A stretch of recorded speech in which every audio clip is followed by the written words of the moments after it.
Glamour and shadows. Emily Carter's world was draped in satin and ambition. The clamor of morning traffic blended with the rhythmic hum of sewing machines as she hurried through the glass doors of Astra Atelier, the prestigious Manhattan studio where dreams, and sometimes nightmares, were stitched together. Emily, barely 27, had worked her way up from an unpaid intern to the creative force behind Astra's highly anticipated evening wear collections. Today felt different.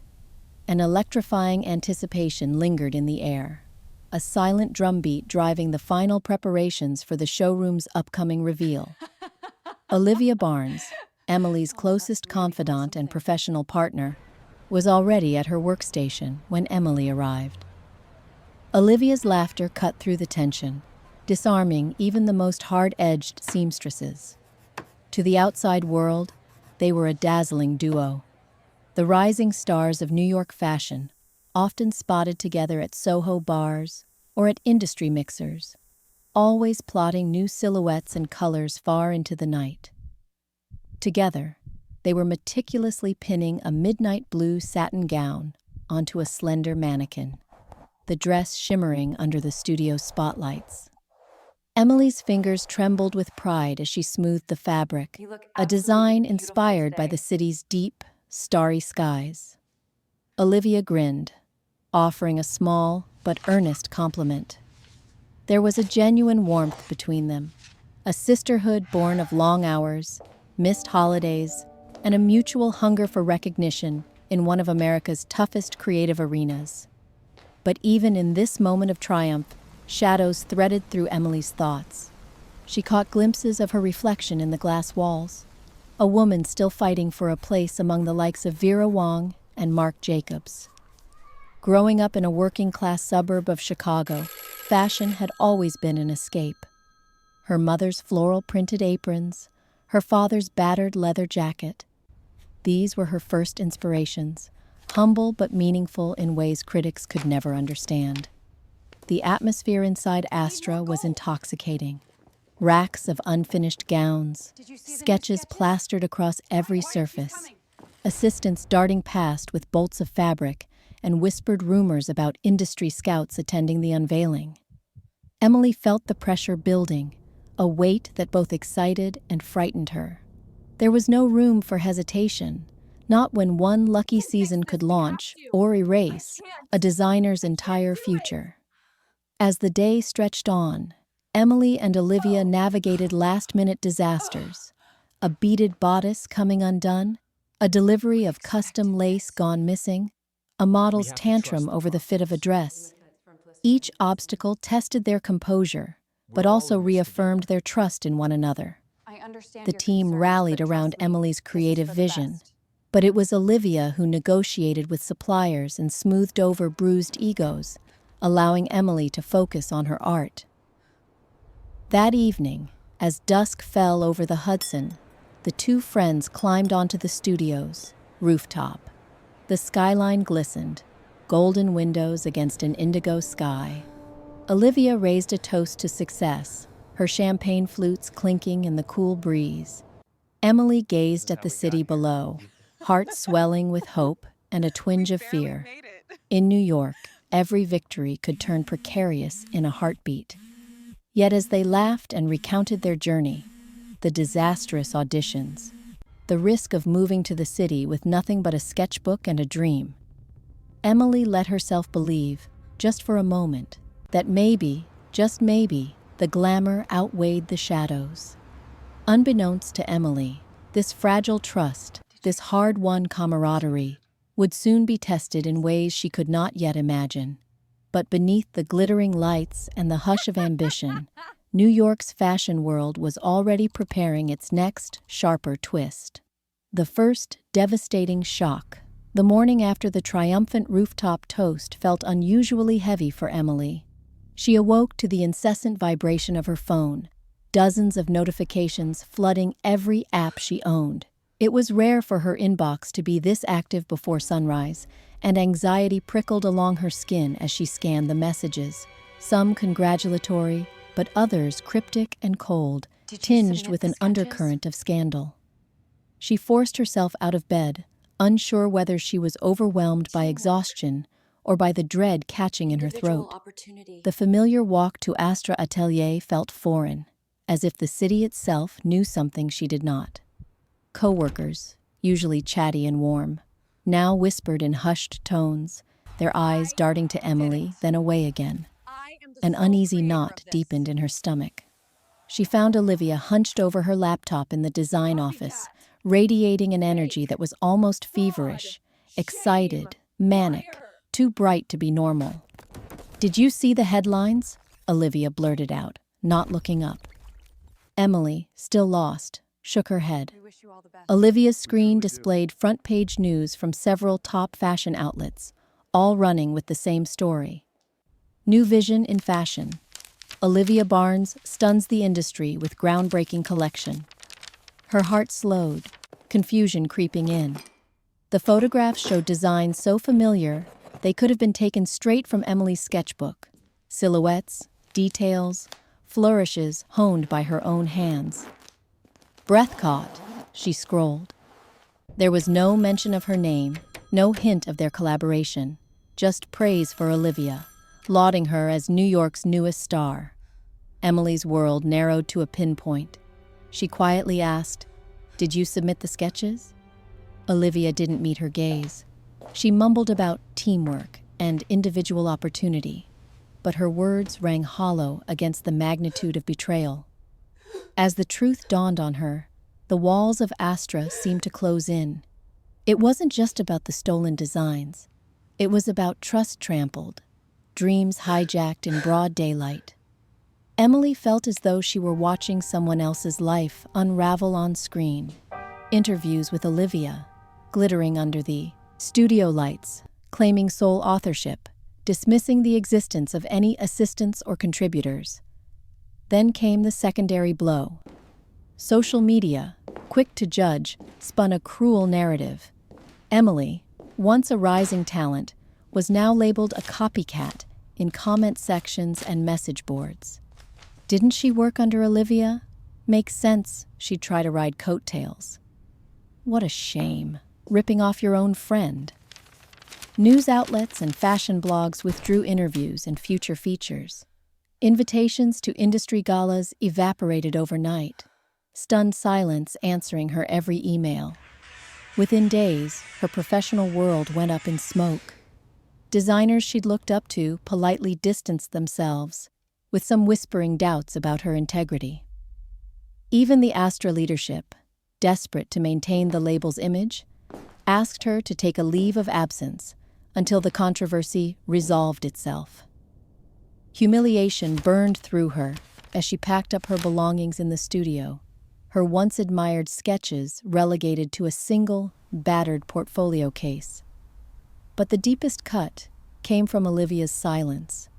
No explanation, no apology, only tightly closed doors and a press release that referred to irreconcilable creative differences.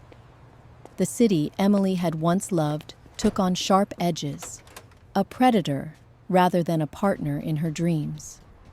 She retreated, alone, to the privacy of her cramped apartment, wrestling with wave after wave of disbelief, anger, and grief.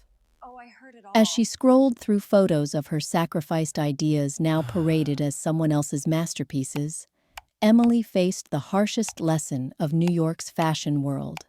For every drop of glamour, there were oceans of shadows. Hope you're okay. And sometimes, the people you trusted most were the ones who cut deepest. Rock bottom. The days that followed felt interminable, each one blurring into the next, marked by nothing but silence and suffocating isolation. Emily, what's going on, love? Emily drifted through her studio Let's talk about it apartment now, as Mom. if she were a ghost go. haunting her own life. Sunlight move filtered on, through honey. dusty blinds and fell on unopened mail piled by the door. Bills, rejection letters, and statements stamped "Final Notice." The designer's table, once a space of vibrant sketches and creative energy, now lay buried beneath the debris of her unraveling career. Abandoned patterns, canceled orders, a silk ribbon tangled in a heap like a memory she couldn't bear to untie. She rarely left the apartment, save for brief, awkward trips to the nearest bodega for instant noodles and discount wine. On the streets, advertisements for Olivia's revolutionary designs adorned bus stops and billboards.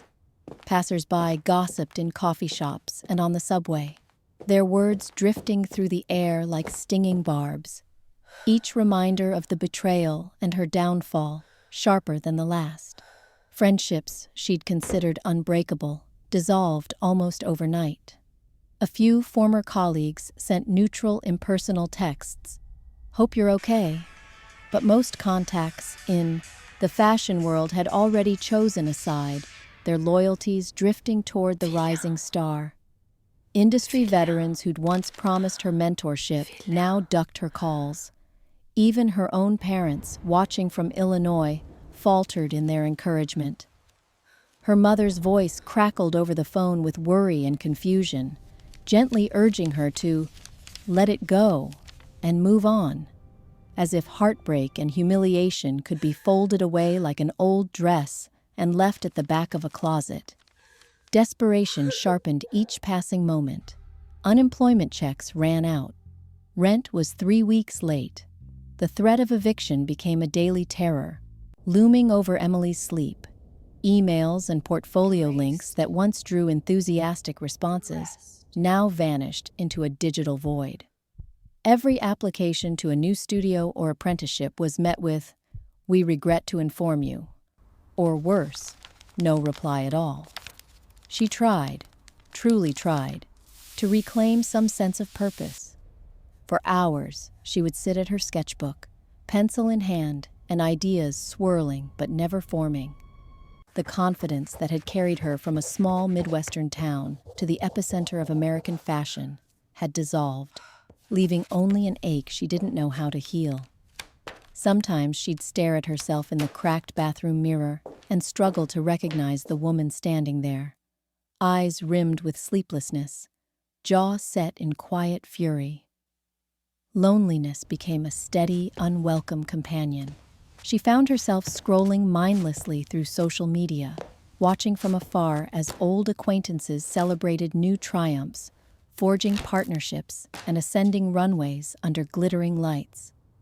Meanwhile, Emily existed at the margins, forgotten, misunderstood, painted as the villain in a story she had written with her own hands and heart.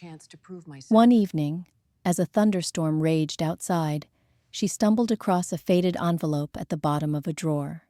Inside was her acceptance letter to Astra Atelier, evidence of hope and excitement from a lifetime ago. For a moment, grief overwhelmed her. She pressed the paper to her chest and cried, not just for the lost job, but for the lost self, the young woman brave enough to believe she belonged among the greats. And yet, somewhere in the wreckage, a seed of defiance quietly took root. Forced to let go of everything she'd built in New York, Emily wrestled with her pride, her pain, and the raw knowledge that no one was coming to rescue her. New York didn't care about tears or good intentions. It revered survivors and erased the rest. She knew, with a clarity as cold as the rain against her window, that her next move would define her. Not her talent or tragedy, but her ability to rise again, however slow or bruised the climb. For now, though, she stood at rock bottom, cold, hungry, and forgotten. It was the cruelest lesson she'd ever learned. In fashion, as in life, the fall always comes faster than the ascent. All she could do was endure and wait for the faintest glimmer of a way out. Rebirth. It was the sound of rain, fat drops thudding against her apartment window, that finally coaxed Emily out of the numb inertia she had been living in. The storm seemed relentless, but beneath its persistent patter, something inside her also shifted, battering against old wounds in search of new resolve. She could no longer remember when grieving had turned from an emotion into a habit, nor when hope had grown so scarce that it felt like an unfamiliar luxury. But that morning, with the world outside awash in gray, a strange quiet settled inside her. She realized there was nothing left to lose. She began by cleaning, a ritual of erasure and intent. Unopened bills, rejection letters, brand catalogs from a different life, all went into a trash bag. She scrubbed the kitchen until her knuckles burned, wiped the dust from her sketchbooks, and stared, for long minutes, at the empty space where her sewing machine once stood. Step by step, she peeled away the detritus of her old dreams, determined to start from zero, no matter how small and stripped down. Every motion was a fragile act of defiance. I am still here. The outside world, of course, remained indifferent. There were no encouraging phone calls nor fairy godmothers. But in her email's spam folder, wedged between offers for miracle diet pills and get-rich-from-home schemes, Emily found an unexpected message. I'll be there. The sender's name was Helen Morrow, a legend in New York fashion, though almost nobody under 35 talked about her anymore. The message was terse. Emily. Emily's first reaction was suspicion, then embarrassment, then, against her better judgment, curiosity. She dug out the battered umbrella from her closet and braved the rain-soaked city streets, her feet tracing routes she used to walk with purpose. As she made her way to Helen's shop, the sights and sounds of Manhattan pressed close. Honking cabs, the scent of roasted peanuts, fragments of conversation drifting from doorways. Once, the city had seemed like a promise. Now, it felt more like a riddle. Helen's boutique was nothing like the slick, glittering studios of Midtown. It stood on a quiet street in the Lower East Side, its faded awning promising fine apparel and haberdashery since 1970. Inside, the shop seemed preserved in another era. Bolts of fabric were stacked haphazardly atop vintage trunks. A dress form wore a hand-embroidered coat that looked like it belonged in a museum. Behind a battered oak counter, Helen herself sat hunched over a tangle of chiffon, a pair of sharp silver scissors glinting in her hands. Helen did not stand up nor offer pleasantries. Her eyes, sharp and pale as frost, assessed Emily in a single glance. "So, you finally got tired of pity," she observed. Emily, unsure whether it was a question or taunt, nodded. "I didn't have anywhere else to go." Helen laughed, a sound dry as autumn leaves. "Nobody does. Sit." Over cups of bitter black tea, Helen spoke little about the past, but much about survival. She recounted, in clipped anecdotes, the hidden rules of the fashion world, how alliances shifted like sand, how designers with more cunning than talent often rose the fastest, how the public's adoration could turn to indifference overnight.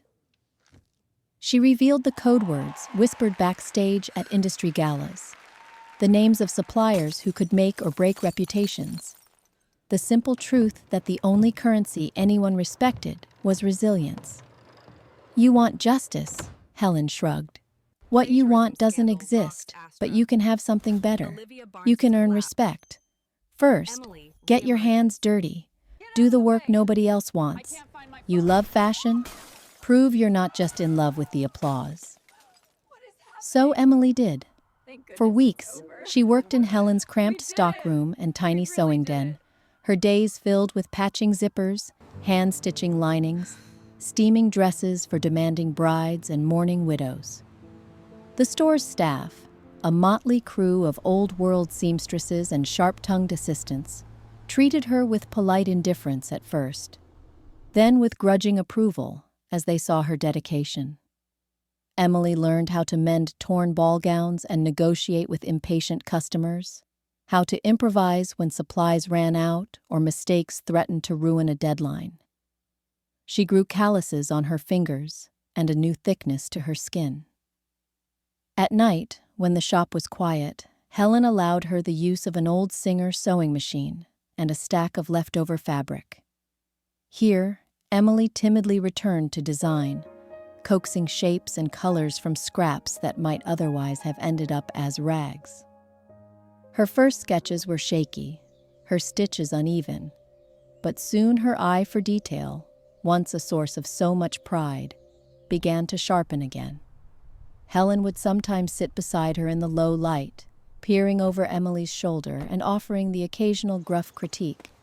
"It's not about the dress," Helen reminded her one evening. "It's about the story you tell with every seam. Clothing is memory. Clothing is armor. Remember that." Bit by bit, the old urgency returned, this time steadied by something slower and deeper than ambition. For the first time, Emily could see her path forward not as a way to reclaim stolen glory, but as a chance to redefine herself. She was no longer chasing fame or industry approval. She was building a craft, rediscovering her voice in the quiet discipline of creation.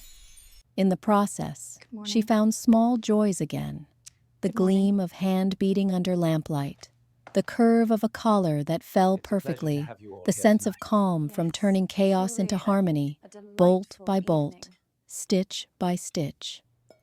She made friends with Rita, an elderly pattern maker who spun tales of fashion weeks long past. She even found laughter again, the real kind that bubbles up unexpectedly, when a fluffy neighborhood dog barged into the shop one rainy afternoon and made a bed among the silk remnants. Through these days and nights, Helen's mentorship was both an anchor and a compass. She was not gentle, nor did she offer unwarranted praise, but she gave Emily what she needed most: accountability, guidance, and the space to rise or fall by her own merit. She forced Emily to confront her bitterness and channel that pain into work, sometimes artful, sometimes merely serviceable, always honest. "You think you're the first to be betrayed?" Helen once scoffed when Emily confessed the raw edge of her anger. "Kid, your real enemies aren't at the runway. They're in every excuse you make. Build something so real, nobody can fake it." The words stung, but they stayed with her. By the end of that season, winter melting away into the tentative brightness of spring, Emily was changed. She didn't yet have a master plan, but an idea had started to form. She'd heard from Rita and the others how Olivia, atop a mountain of stolen credit, was already attracting envy and suspicion among their peers. Gossip trickled through Helen's store on a regular basis. Rumors of temper tantrums, whispers about design inconsistencies, rumors that not everything in Olivia's new collections was as original as it seemed. One evening, as she swept the shop floor, Emily let herself consider the possibility, not just of coming back, but of doing so on her own terms. She would not fight for scraps of stolen glory, nor beg for the industry's approval. Whatever she built now would bear her name and her mark.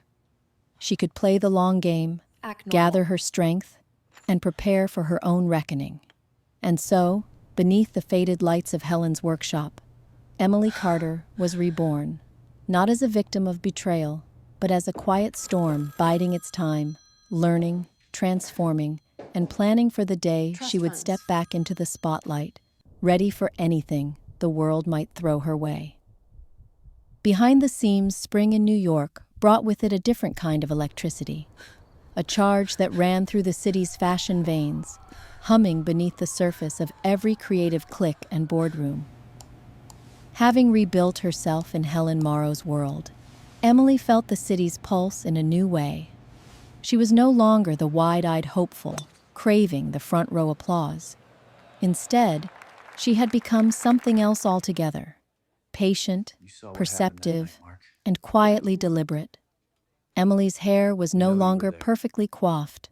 She swapped tailored dresses for practical black jeans and sensible loafers.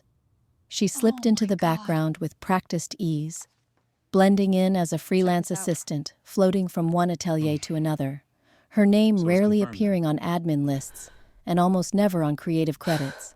She became invisible by design, and in the world of fashion, invisibility could be the sharpest tool of all. The first studio she worked for was a small, high-end bridal boutique near Chelsea, notorious for temperamental designers and unreasonable deadlines. Emily kept her head down, mastering inventories, pressing, veils, occasionally sewing on last-minute beads. But she listened. She learned which stylists had real power and which models doubled as scouts for bigger, hungrier labels. She observed alliances shift in subtle glances exchanged across fabric bins. Hello? The unspoken code of industry politics laid bare. But her true aim lay further uptown, where Olivia Barnes had taken over as creative director for the snobbish but influential Monet Sauvage. Olivia's meteoric rise had been splashed across fashion blogs for months. Photos of her laughing at swanky parties, her arms around industry elites, filled Emily's social feeds whether she wanted them or not. Rumor had it, Olivia rarely stayed at the studio past sunset, delegating sketches to unnamed junior artists and relying on a protective PR team to swat away any sign of scandal. Through quiet networking, some discreet emails, a well-timed introduction from Rita, Emily landed a contract gig as a set dresser for Monet Sauvage. Olivia never recognized her, not beneath the boxy blazer, intern badge, or self-consciously bland Midwest accent. Not once did she glance twice at the nameless girl steaming dresses in the corner or pulling rogue threads from the hem of a sample gown. What Emily saw inside those glass-walled design rooms would have stunned any outsider. She watched as Olivia barked orders, flattered investors, and charmed magazine editors with little more than a tight smile and a clever soundbite. But beneath the sheen, cracks spidered through Olivia's empire. Emily caught the senior seamstress rolling her eyes as Olivia improved a bodice with a flourish she'd stolen from an old Christian Dior collection. More than once, she overheard assistants quietly panicking about missed shipments or ill-fitting dresses pressed for time, a reflection of disorganization masked by staged perfection. Emily pulled late nights, cataloging not only gossip but tangible evidence. She made notes of patterns, literally and figuratively, where ideas were pilfered from junior designers and passed off as Olivia's original concepts. She recorded discrepancies between mood boards and final products, flagged emails that contradicted public statements, and gathered snippets of receipts, printouts, and backstage photos. Sometimes, when she was folding swatches after everyone had left, she'd snap a picture of a sketch she recognized as her own, only now modified for Olivia's next show. Away from Monet Sauvage, Emily cultivated her own web of informants and allies. She forged cautious relationships with other freelancers, makeup artists, and vendors who, fed up with Olivia's attitude or quietly envious of her position, were willing to trade small truths for cups of coffee or simply someone who would listen. No detail seemed too minor. Emily mapped out who delivered custom lace on deadline, who consistently found themselves left off press lists, and who had stories of Olivia's ruthless streak going back years. She encouraged some to share their experiences anonymously online, knowing public sentiment could be as volatile as spring weather. Helen, watching from her shop, warned her to keep her motives guarded. "The minute you look like you have an agenda, they'll chew you up," she cautioned, voice like gravel. "Collect facts. Let them tell the story themselves." So Emily became a master of discretion, never revealing the full scope of what she gathered. She avoided complaining, let others draw their own conclusions, and carefully separated rumor from what she could prove. Her apartment filled with organized chaos, folders stacked high with emails, recordings, timeline charts, and notes scribbled late at night when a new connection clicked into place. Each time she glanced at her growing trove of evidence, she felt the scales tilting, very slowly, toward something that looked like justice. Emotionally, the work was fraught. There were days the anger that had once fueled her simmered dangerously close to despair, especially when Olivia's face appeared on a magazine cover, or when Emily ran into former colleagues who still saw her as an outcast. There were setbacks, evidence lost, allies who backed out. A near miss when a suspicious intern at Monet Sauvage accused the new girl of prying. But Emily had learned resilience the hard way.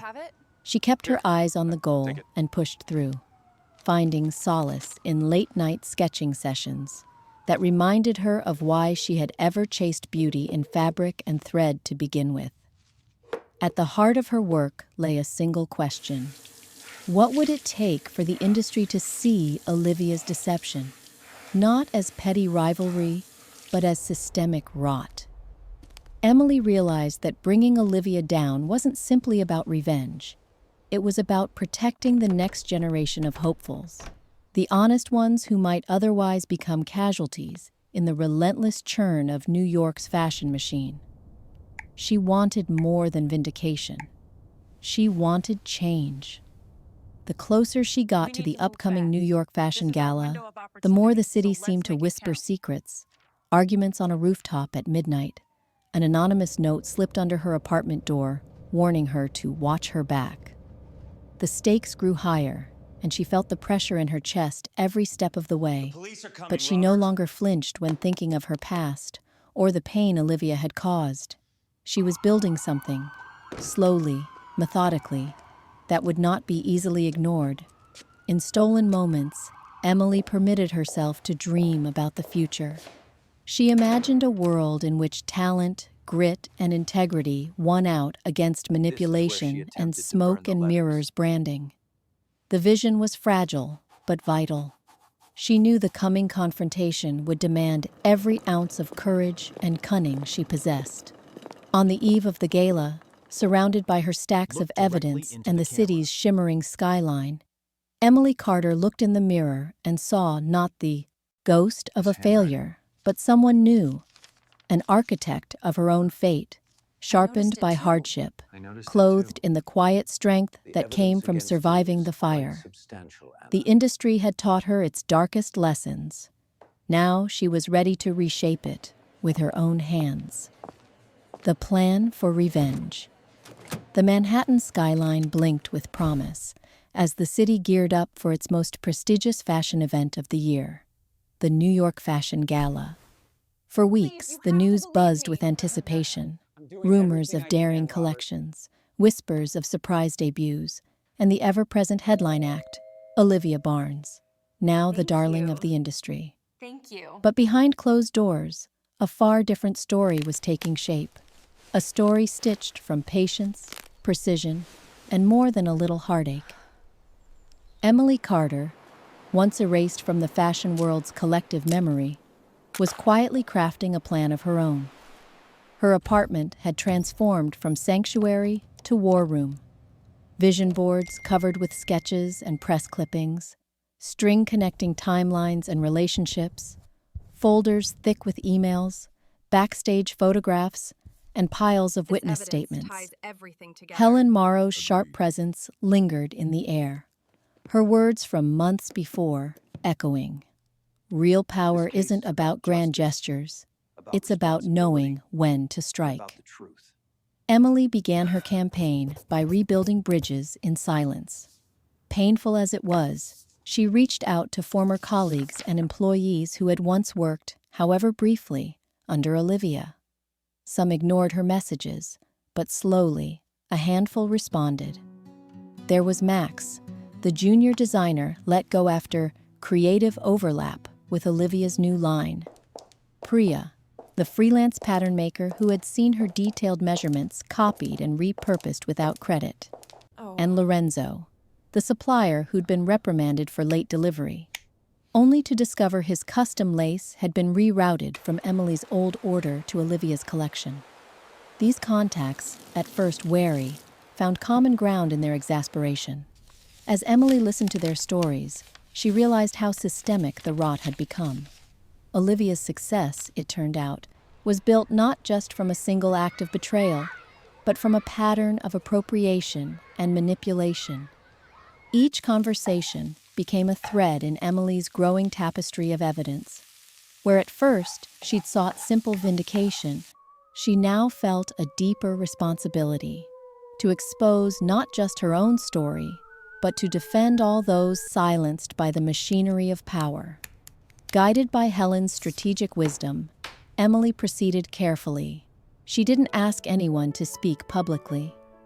Instead, she recorded interviews, on the record, off the record, and sometimes only a cautious nod in a corner cafe when words failed. She canvassed emails and texts, cataloging every date and signature, and matched mood boards and garment tags, aligning them to each whistleblower's account. Discreetly, she even checked legal channels, ensuring that her future moves would be protected from both defamation and retribution. But evidence alone was not enough. She had to find the right moment and the perfect venue to reveal everything. For this, Emily set her sights on the New York Fashion Gala, a night the industry's eyes would all be focused on just a handful of stages, cameras, and personalities. The event would be both spectacle and battlefield. Hidden behind her modest new image, Emily began to assemble a surprise that would rupture even the most carefully crafted facade. Helen, who met with her weekly by now, cautioned Emily against letting personal bitterness muddy her professional tactics. "Don't chase revenge for its own sake," Helen reminded her over a shared carton of midnight takeout. "Change the narrative. Let the truth speak for itself. Make them unable to look away." Determined, Emily devised her plan in 3 phases. The first began with winning over key insiders.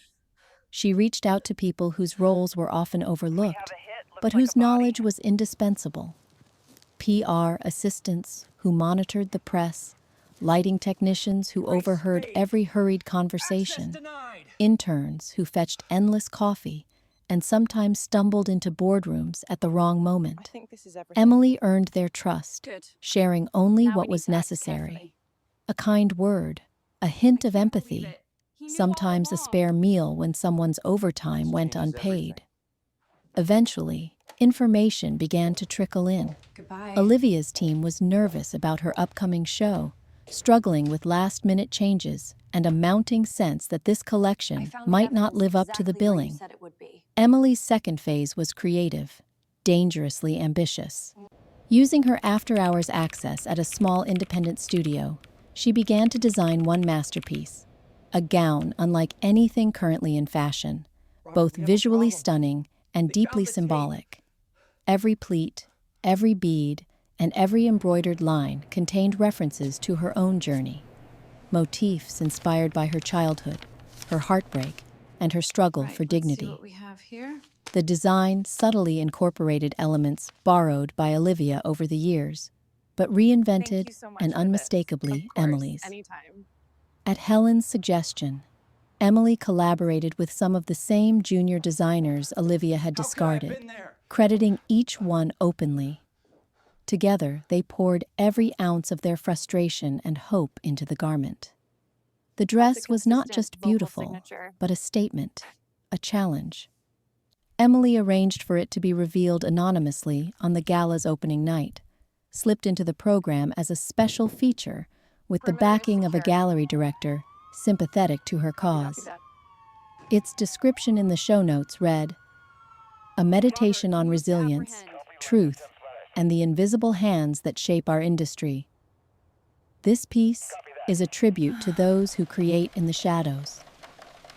The final phase centered on the evidence itself. Emily timed the release of her meticulously curated documents for the very moment Olivia would take her bow at the gala.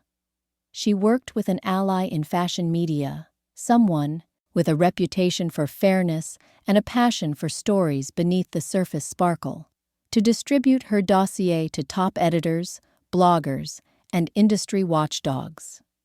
Embedded in the dossier, side-by-side comparisons of sketches and collections, statements from former collaborators, and proof of a pattern extending far beyond a single season.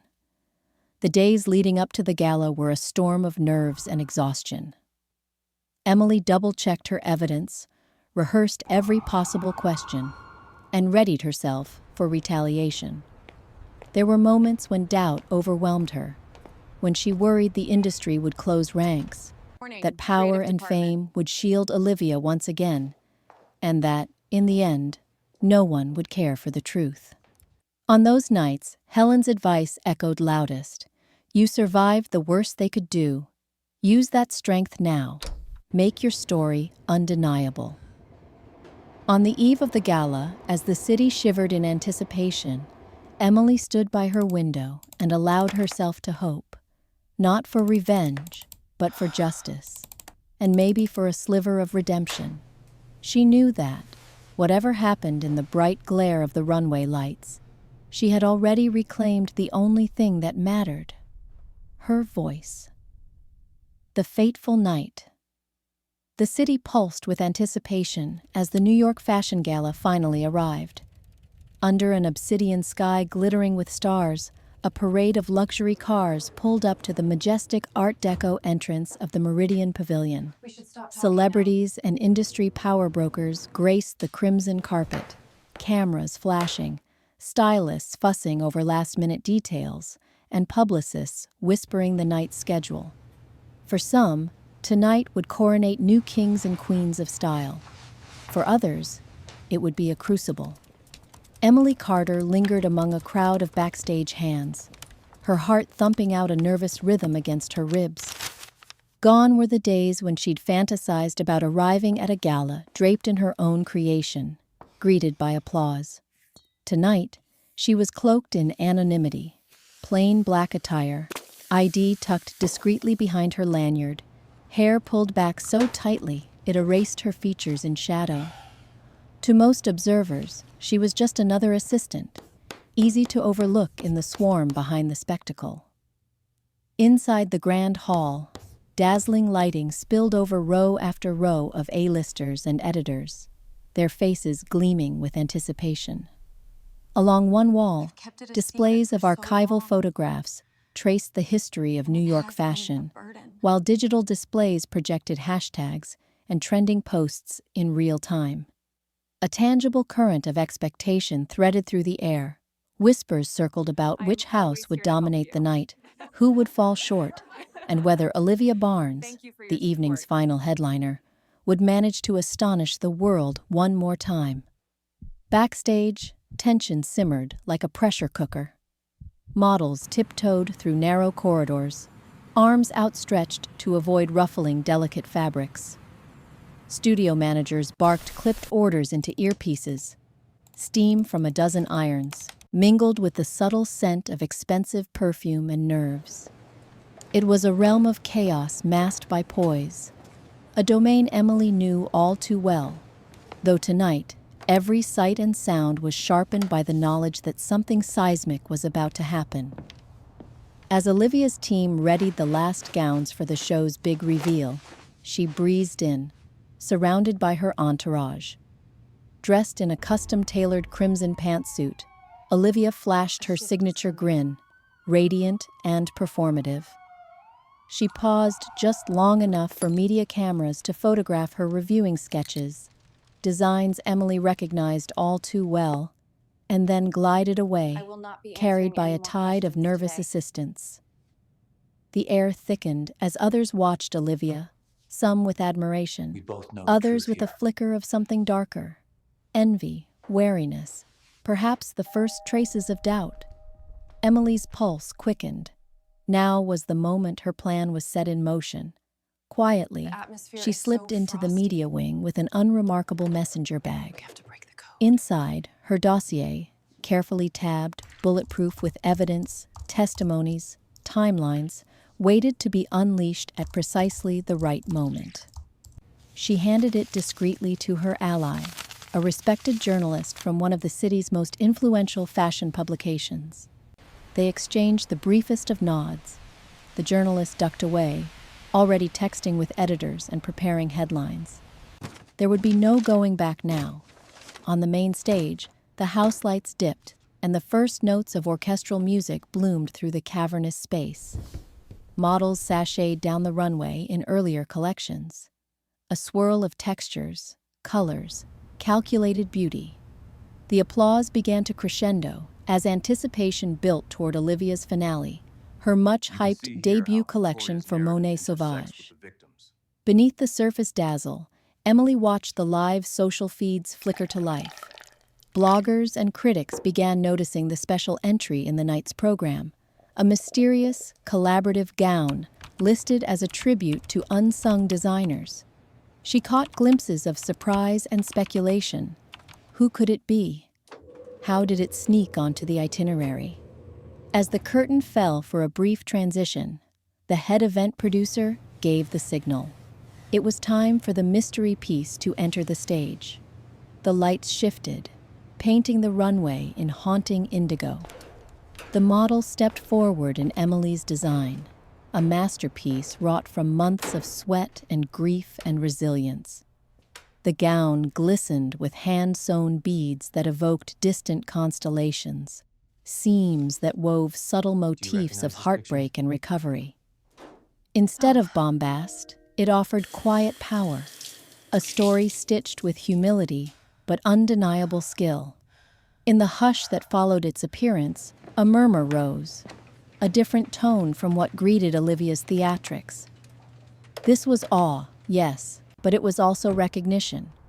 A spotlight caught the model as she turned at the end of the runway, the dress shimmering beneath the cove-lit dome. On the big screen behind her, a plaque read simply, "For those who work in shadows but make the world glow." Backstage, Olivia stood frozen, her poise eroding as she realized her thunder was being stolen. Her assistants scrambled to maintain composure as their own show teetered on the brink of disaster. Moments later, Olivia's main collection took the stage. Bold, high concept, but to those who knew the language of design, unmistakably derivative. As the pieces progressed, phones began to light up in journalists' laps. The editorial feed started humming, not with praise, but with questions, with side-by-side images, with references from Emily's dossier. The first tweets dropped like pebbles, then avalanches. Sources say multiple patterns match Carter's old portfolio. This is what was here the whole time. Anonymous designers claim credit. This is not innovation, it's appropriation. Olivia marched onto the stage for her bow, met now with applause that sounded forced, underscored by the metallic edge of confusion. The press area, usually a celebration, became suddenly tense. Reporters darted out of their seats, firing off rapid messages. The first headlines appeared online within minutes. Emily's evidence swept through the ranks. Emails, annotated sketches, testimonies corroborating the thefts, all anchored with a level of detail too precise to dismiss. Whispers swelled through the audience.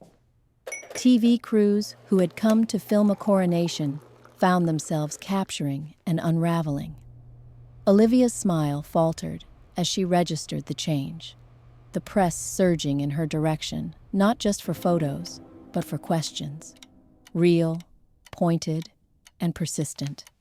Meanwhile, Emily retreated behind the wings, her hands trembling as adrenaline surged through her. She didn't thirst for Olivia's immediate humiliation, and doubt gnawed at her for a second. What if the blowback ruined more than one career? Would the industry believe the truth, or simply shift focus and memory, as it always did? Then she glanced at the screen, where side-by-side comparisons of her original sketches and Olivia's showpieces scrolled past, accompanied by editorials speculating about institutional rot and the fate of creative credit. That was when the first messages hit her phone. Friends, old classmates, even Frosty Rita from the old boutique, all texting their support, their shock, their pride. Her inbox, silent for so long, now overflowed with invitations to interviews, offers, and words of encouragement. Hours later, as the after-party dwindled and the scandal headlines blazed across every fashion website, Emily stepped outside into the crisp night. She was exhausted, utterly wrung out, but as she looked up at the Manhattan sky, she felt lighter than she had in months. Some wounds, she realized, never fully heal, but standing in the hush born from truth, she welcomed the knowledge that real justice might finally be possible. She turned off her phone, tucked her badge away, and walked into the thrumming city. Not as a shadow, but with a quiet dignity that no one could take from her again. The fall and rebirth. By sunrise, the repercussions from the gala's dramatic revelations rippled through every corner of the fashion world. News traveled at a dizzying pace, faster than the city's taxis, faster than gossip could ever move by word of mouth. Social media exploded with commentary, insider tips, and screenshotted evidence, the hashtag "Who Really Designed It" trending instantly. Emily woke after a fitful sleep to dozens of notifications, her name suddenly spoken with respect instead of suspicion. For Olivia Barnes, the story unfolded in a downward spiral from the moment the show ended. At first, she tried to maintain her composure, fielding press questions with brittle deflections and rehearsed sound bites. She claimed creative inspirations, insisted on the collaborative nature of her work, and dismissed the mounting dossier as envy-fueled slander. But as outlets published damning side-by-side photographs and the testimonies of wronged designers gained traction, Olivia's confidence waned. By noon, several prominent brands had released statements distancing themselves from her. Monet Sauvage, desperate to contain the crisis, announced an immediate internal investigation. Invitations to magazine covers, talk shows, and exclusive projects evaporated, replaced with silences, postponements, or outright cancellations. Industry blogs, once enamored of her charisma, now dug up old critiques, rumors of tantrums, former staff warning of her pattern of credit stealing. Olivia's lawyer sent cease and desist letters, but even legal threats were little more than a smokescreen. The evidence simply spoke for itself. Within days, Olivia's empire crumbled. She was publicly suspended from Monet Sauvage pending inquiry. Her sponsors withdrew, her face vanished from planned ad campaigns, and her social media feeds, once carefully curated, became battlegrounds of defense and disillusionment. She tried to weather the onslaught, but there was no precedent for surviving such total and sudden erasure. The industry, always hungry for the next spectacle, moved on with the ruthlessness of predators circling new prey. For Emily, the reversal was equally swift, yet strangely weightless, as if she were observing it happen to someone else. Old colleagues and designers she had once idolized now sent messages of support. "We're so sorry we doubted you. If you're ready to return, we want to collaborate." Even Astra Atelier, where humiliation had once forced her out the back door, reached out requesting a meeting, eager to shed the stain of their earlier silence. Most moving of all were the invitations from young designers, people she had never met, sharing their own experiences with exploitation and asking for her advice on surviving the industry's shadows. The media wanted statements, but Emily hesitated, choosing her interviews carefully. When she finally spoke, it was not with bitterness or vengeance, but with a frankness that felt as liberating as it was raw. "Fashion should be about truth, not just surfaces," Emily said in an interview for Vogue. "There are so many unnamed heroes behind every garment, artists, seamstresses, ideas stolen or lost. My story isn't unique. If you love this craft, you have to honor the work that goes unseen." That clarity won her not only respect, but opportunity. Brands both new and old sought her input, first as a consultant, later as a guest designer or mentor. Job offers filled her inbox. Yet this time, Emily met them with a cautious calm. The trials she had survived had stripped her of the hunger for superficial approval. She was utterly uninterested in climbing another unstable hierarchy or seeking validation from institutions that so quickly shifted their allegiance. After much thought, Emily decided not to return to a traditional fashion house, nor to force herself back into the old world she had fought so desperately to fit into.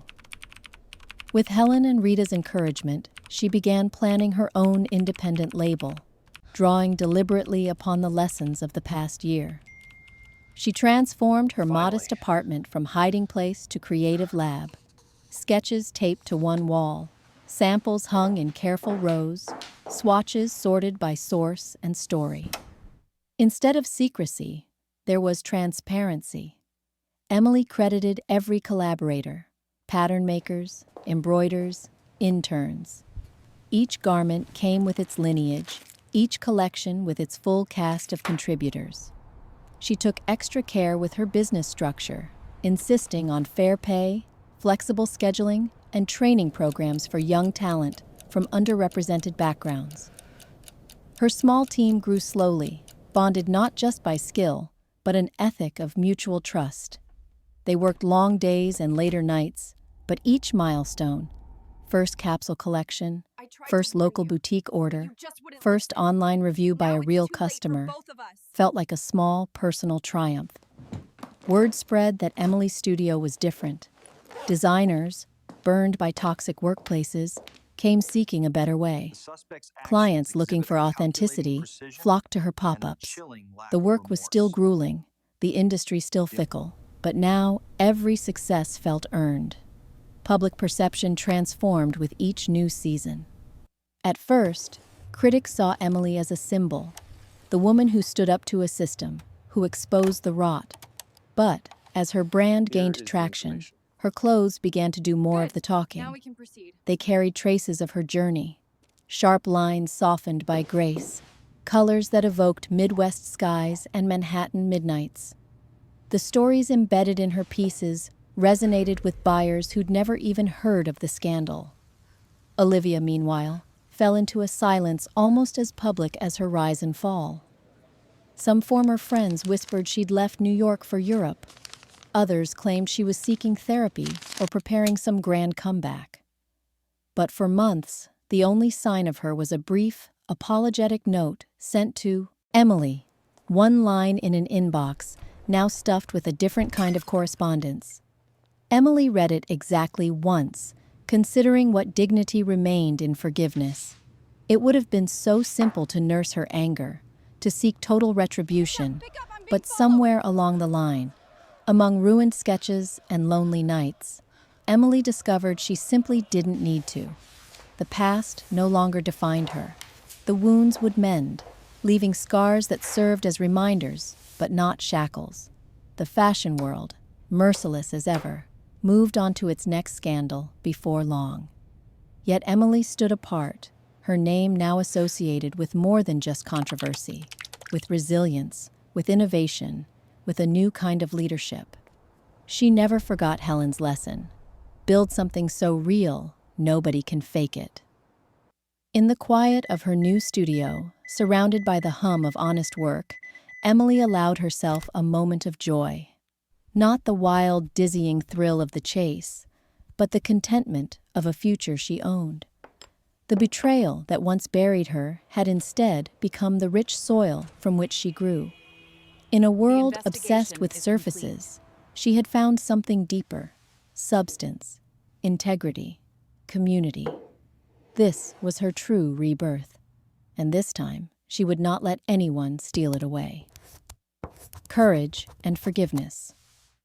A season passed. Spring melted into summer, draping golden sunlight across Emily Carter's new studio and the slow-growing city garden she tended on her fire escape.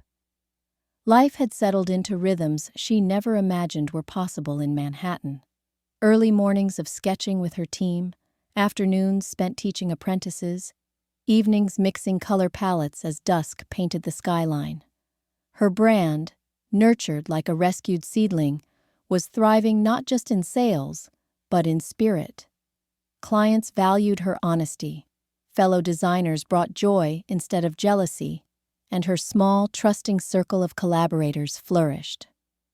Yet, for all the calm she'd found, the echo of past betrayal lingered. Sometimes, unbidden, memories of Olivia Barnes would return to taunt her.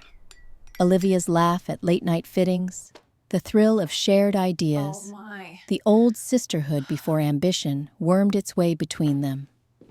Other times, the city's casual cruelty, the trade magazines still referencing her comeback with asterisks, strangers in the industry recalling her only through the lens of the public scandal, made her wonder if she would ever truly be free of her history.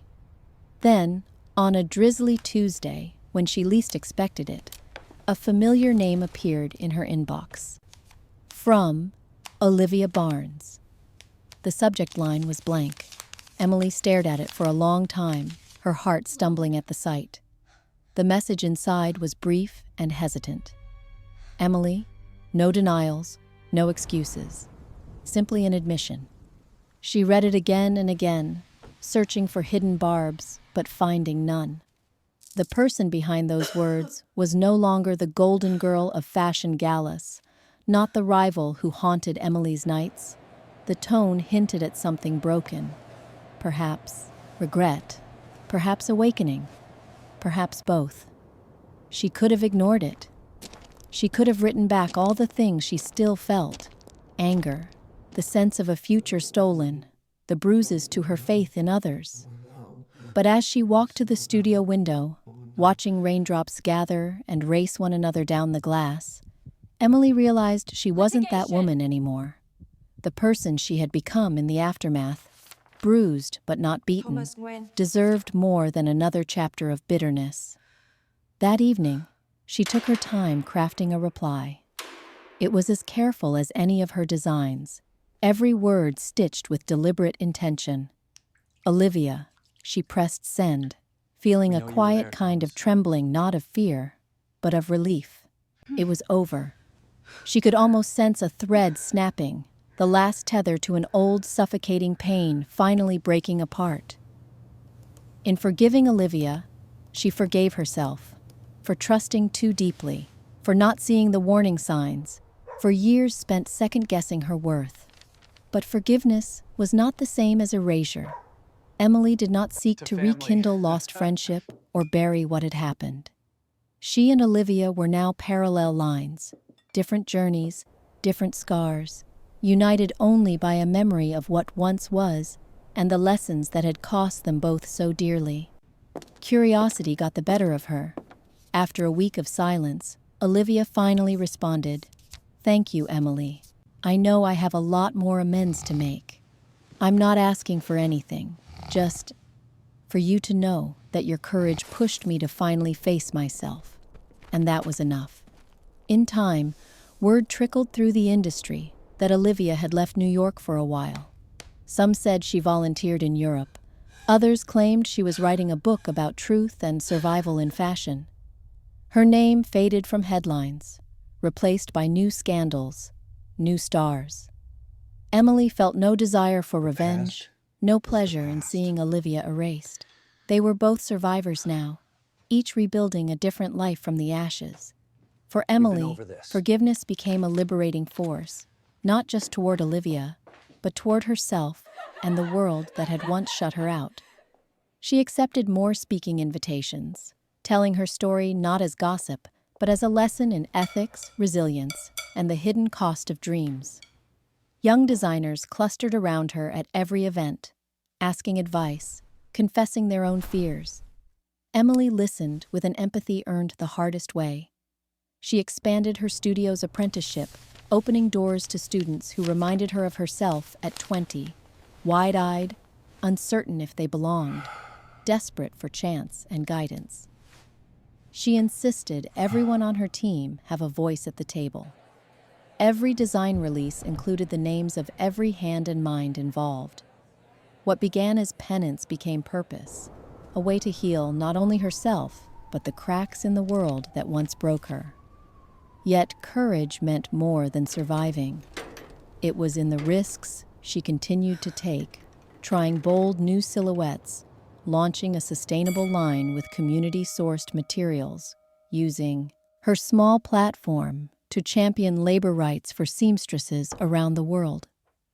There were stumbles and setbacks, difficult clients, delayed shipments, and moments when doubt coiled at the edges of her resolve.